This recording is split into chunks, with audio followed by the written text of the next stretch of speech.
Okay, so we are back with a new video. Today we are going to be taking a look at this Etekcity, or however you're supposed to pronounce it, this VGA to HDMI 1080p scaler. So, I bought this off eBay for $1. However, you know, the shipping was $4, I think, so it was like $4.99, $5.99, somewhere around there, I forget. It's been a while since I got this. I was gonna make a video about this, but I didn't have the time, but now I do, so, as you can tell, this thing basically takes VGA, you know, you get your VGA from a computer, and it converts it, and also upscales it to HDMI. So, with the use of a HDMI capture card, which I have, you can capture video from laptops or old computers, or pretty much even newer computers if they have a VGA output. So, apparently, this company that made it, Etekcity, I got the box for it, came with the box. Apparently they don't sell this anymore. Like, I don't think you can find any of these brand new, except like old stock. This one was actually in open box condition on eBay, which I think means that the box has been opened, of course, but I don't think that means it's been used, or it's very lightly used. I'm not exactly sure, but it's kind of like new, so I'm just going to say like new condition. So this company, you can't even find it on Amazon anymore. It all says currently unavailable. And I did look this particular model up, and apparently this came out around 2012. So it is quite a few years old, but it still works. So yeah, I'm not exactly sure how you pronounce this company's name. Etekcity. I don't know. So inside the box, you've got this little card. Their website still exists, but they don't seem to have any information about this on their website. And there's also this little booklet here. Also, so you can see that this converter is designed to take video and audio signals from PC or laptop and upscale it to digital HDMI output. It's not really, the grammar is a little bit off, but as you can see, features, it supports up to, actually not up to, it upscales VGA HDMI 720p or 1080p, and it supports all these resolutions. So it supports pretty much all these resolutions. It goes all the way up to full HD, so it will support a vast majority of laptops and computers, and I'll be talking about that more at the end, because there is a downside to this, a issue that I do have with it, and you can see everything that it comes with. It comes with a charger, which I'll show you in a minute. So, looking at the device, you can see on this end you've got your VGA input, of course, and you've also got audio in. So basically, you can take, of course, a regular audio cable from the output of your computers or laptops, motherboard or whatever, and you can plug it in here and get audio, because VGA does not support audio. It only supports video. So that's how you get audio. And on here you've got this little button which will switch between 720p and 1080p. And then you've got right here two status indicators. The left one is for 720p. That one will light up when it's outputting 720p, and the other one will output when it's outputting 1080p. And of course you got your HDMI out, and you've got your DC in. It takes 5 volts. So it's a very simple device, and we are going to be testing this, and I'm going to show you what it looks like when it's all hooked up. And let me go get the device we are going to be using. This is what I'll be using to as like the actual device. This is a old vintage Dell Latitude from around 2000. I made a whole series on it where I put in a compact flash card. As you can see, it does have VGA output, and I'm sorry for the little glare from the sun, but this is a nice laptop. If you want to go look about more information on it, just watch my 2 videos I made about this. But it runs Windows 98 and Windows ME, and I'm going to be just plugging this up, and we're going to try capturing video from this computer. This is what I'll be using to capture. It's an Elgato, or Elgato, whatever you call it, HD60. This is a HDMI capture card. So basically what this does is you have your HDMI input here, and it's kind of hard to see in the light, but you've got HDMI input, and then on the left, I think that's for audio. I think that's for audio, if you needed to have like a analog audio for some reason. And then on the right, you've got your USB. This will take, any, I think it's, I'm not sure what exact connector this is using, but that is for the power. It's powered using USB. And then also, this is, I forgot to say, this is where the actual video comes into the computer. It uses this cable, this port, to actually transfer the video. And then this is just the HDMI output if you need to hook it up to a TV, because there is a little bit of a delay when it comes out of this input from from going to the computer. It is a little bit delayed, so you would have to have a second monitor plugged in to really use it. So yeah, it kind of acts as a splitter, kind of, but this is my capture device, and it is a few years old. I think I got it for Christmas back in 2015, but it still works perfectly, and considering that, I could just buy a converter box instead of buying like a whole nother converter, like a capture device for like $100, I can just use this converter box. Alright, so I've got everything set up here. Here's the box. It's plugged in using the DC. I've got the HDMI out, the VGA in, and an audio cable that goes into the computer's headphone output. Everything is hooked up. There's tons of cables everywhere. There's a power cord for the laptop. There's everything for the capture card, and also so much stuff going to my computer, so it's pretty messy right now, but I'm going to go ahead and boot the laptop up, and I'll come back to you on OBS, and I'll actually show you the raw output from this converter device. And also another thing is that I got this cable, this little 3.5 millimeter audio jack from the trash bin at a Best Buy, so dumpster diving is totally a good way to find stuff like that. It's very useful. And okay, so let's go ahead and boot this thing up. Alright, so it's a couple days later because I ended up getting hit with a cold, but I am back, and we are now at the at my computer with OBS open. You can see that when the converter is not outputting anything, it just says no signal and has these color bars. This is not from OBS or the capture card that I'm using to capture HDMI. So, yeah, I'm going to go ahead, and I've got the laptop all booted up, and it's in, it's all ready to go. So I'm going to put the cable in, and we'll see the output. So, as you can see right here, it has this little, thing that says, it says it's at 1080p, 60 frames a second.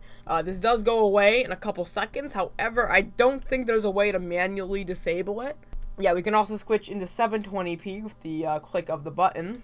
If we do that, it will start sending a 720p signal. It takes a few seconds for it to fix, but now we are at 720p.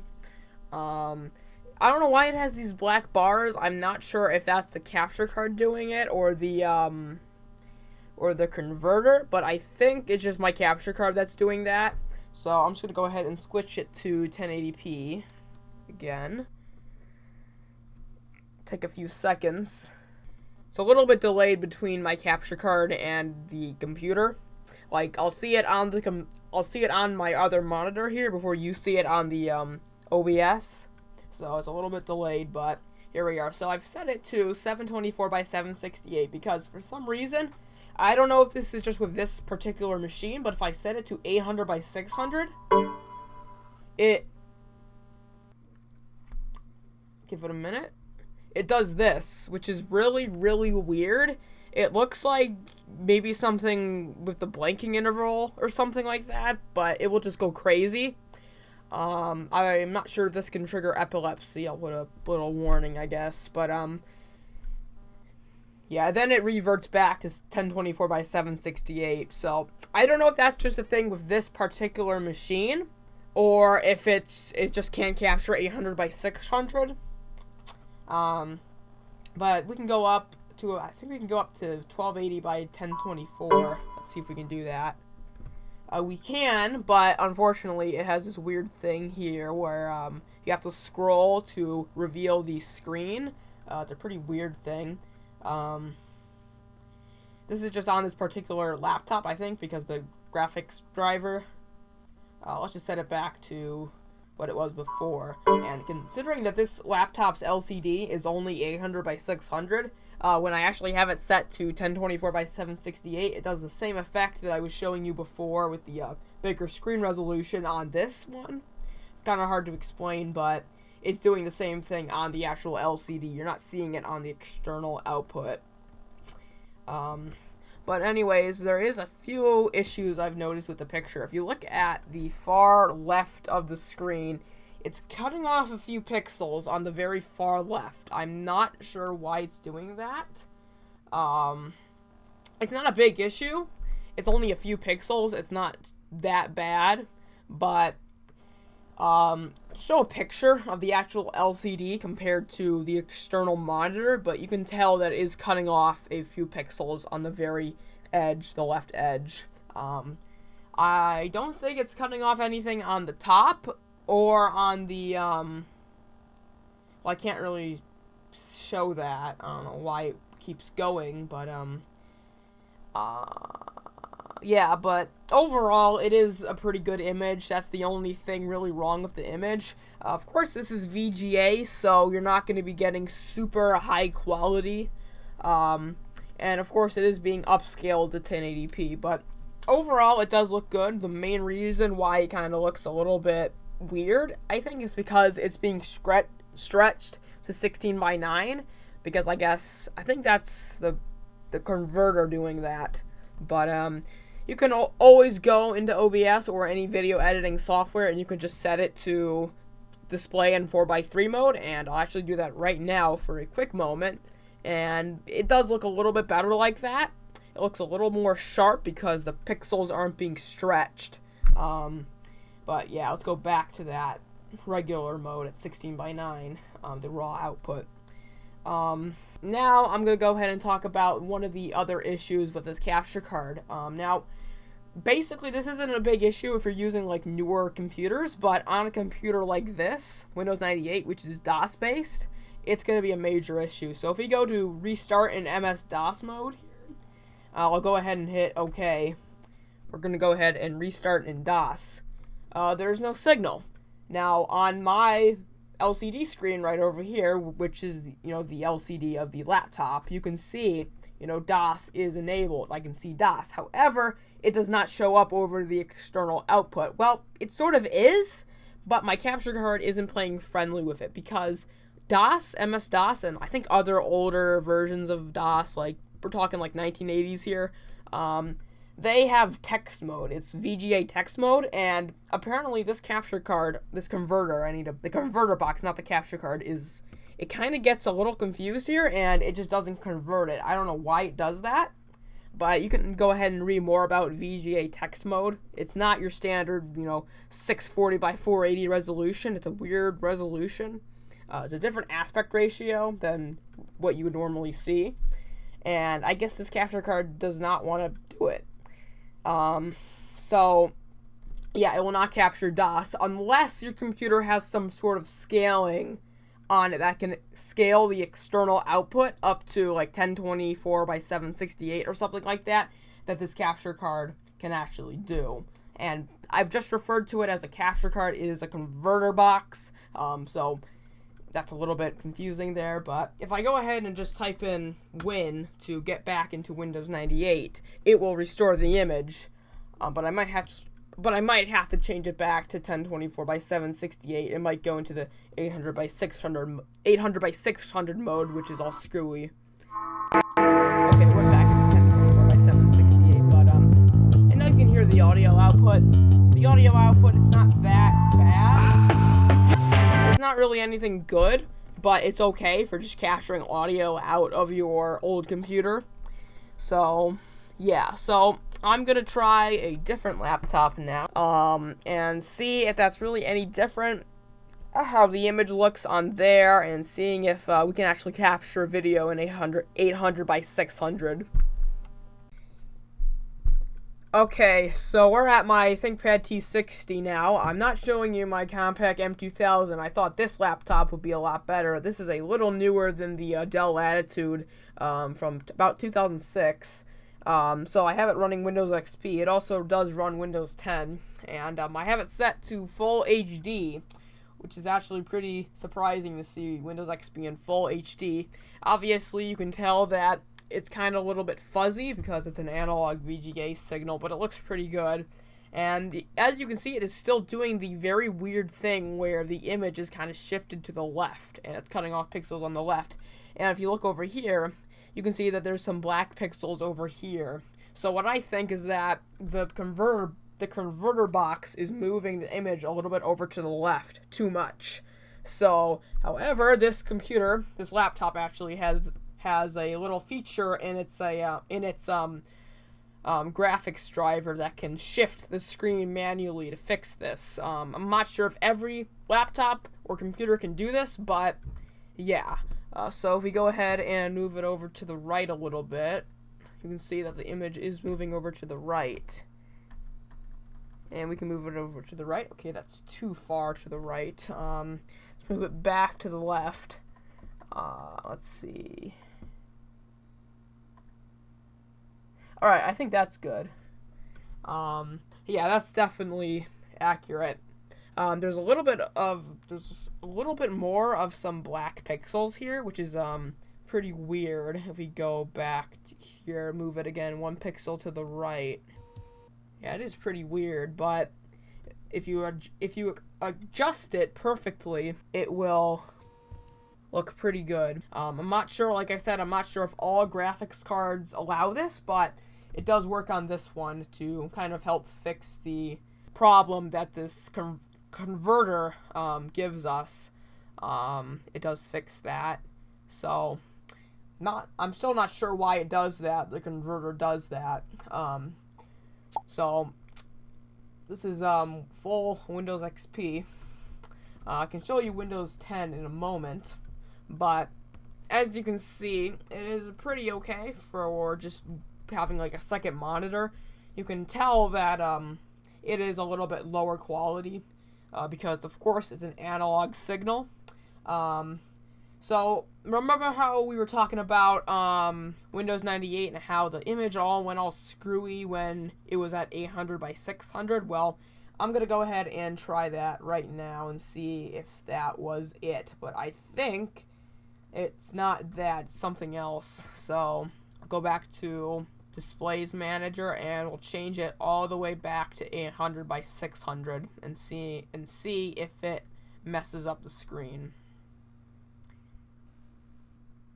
Okay, that did not mess up the screen. However, it looks like we're cutting off a lot of detail on the lower part of the screen. Like, you can tell that it's missing pixels on the bottom. So you probably have to readjust that in the display settings.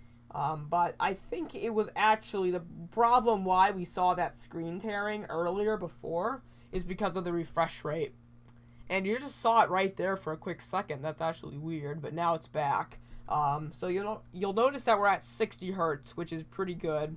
But if we set it to 75, or is it going to allow me to do that? It allowed me to do that a minute ago. That's weird.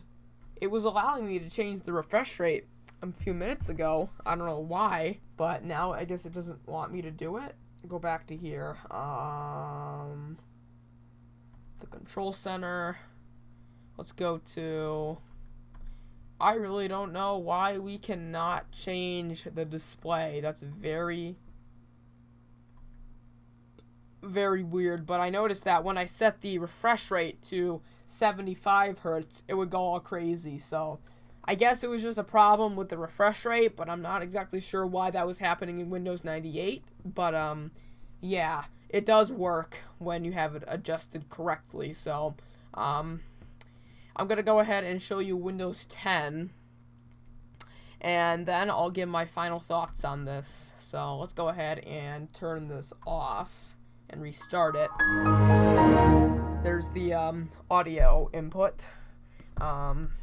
Here's the BIOS screen. It still has, it just went away, but You can see it actually gets stuck on this BIOS screen for a while, which is pretty weird.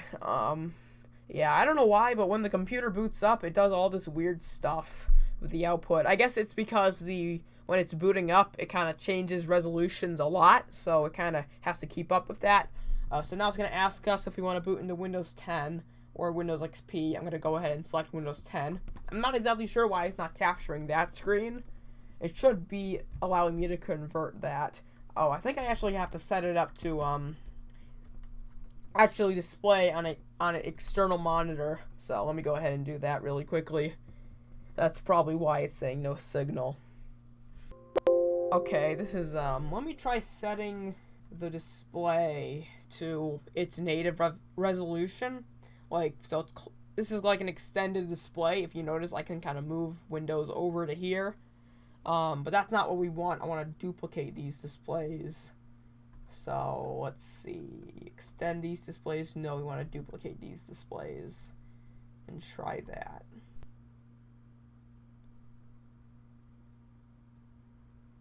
Yeah, it's doing this very glitchy thing. I think this is because of the refresh rate. I think it's trying to do 75 hertz, but this converter does not like that at all, so it just screws everything up. I think we can't get Windows 10 to really work unless we have like a new display, like an extended display, unless we have it set to output at 60 hertz instead of 75 hertz. I'm not sure if the LCD panel in this thing is 75 hertz. I think it's 60, but we can go check. Okay, so it looks like you can change the refresh rate, and it looks like the screen on this laptop's LCD is actually 75 hertz, but I guess that this VGA to HDMI converter, it only allows 60 hertz, because if I set it back to 75, you'll see that the image just all starts to break. Yeah, as you can see, it's all messy and shit, but if we go ahead and hit revert here, it will go back to 60 hertz, and wow, you can see that it is magically working again. Just set it back to 60 hertz, there we go. So, yeah, it looks like the cause of all the glitchiness was just the wrong refresh rate. So that's not really a fault of this device. So if you've ever had that issue while using one of these converters, go ahead and just change the refresh rate or make sure that it's at 60 hertz. That's probably going to be the cause. And I'm not sure why my desktop isn't really showing up on this ThinkPad. Again, it's still cutting off some of the image, so you'll have to adjust that. Yeah, choose your picture. How come it is not showing me the image? Do I have to activate Windows still? I thought I did that. Oh, there it goes. That's weird, but yeah. So you can also go over here. I think that this ATI, the Catalyst Control Center, doesn't really work on Windows 10. It works on Windows XP, but not really on Windows. Yeah, it gives me that. I don't know why. Let's do advanced. See if we can fix the cropping thing. Yeah, here we go. Yeah, I don't know why, but it won't let me really do anything with that. So I'll just have to use the built-in display settings, which I don't think allows me to calibrate the position of the display really good. Also, I can't seem to get it up to 1080p on Windows 10. Oh, right here. Can I get up to 1080p? Oh, I can only go up to that. Okay, that's stupid. But, yeah, so overall, this converter works really well if you just need to capture an old computer or something. You do have to mess around with it. I'm not sure if it's just my device. Maybe I have an defective device, a defective one. That's why it's doing the cropping. But you can always try readjusting the screen if your graphics card allows it.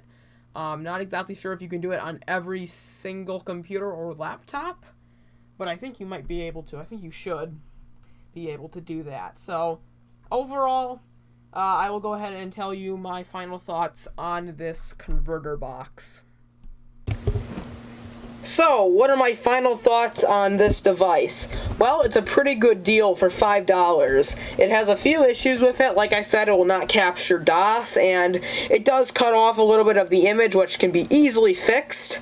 But, you know, for $5, it's a very nice device if you just need to capture video from an old computer or a laptop. Now, granted, you will need to have an HDMI capture device, and those are pretty expensive. I got my HD60 for like $100, so it is quite expensive, and it's also nice for hooking up, like, you know, a laptop or a computer to a modern HD TV, which might not have a VGA output, because, you know, most computers do have VGA outputs. A lot of TVs, like newer TVs, not monitors, they will not have VGA outputs, and this thing is very nice. The quality, it's not perfect, but it's not bad. It's definitely tolerable. You can use it, and because it's a VGA analog signal, of course it's going to look a little bit degraded.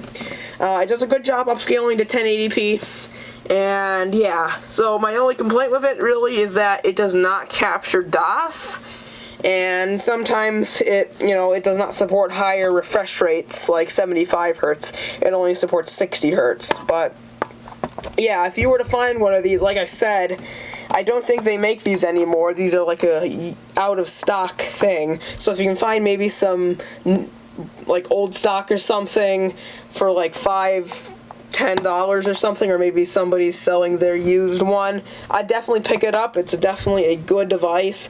I wouldn't pay more than like 15 or 20 for it, but considering that I bought this for $5, I can barely really complain. It's a great device. So that is it for this video.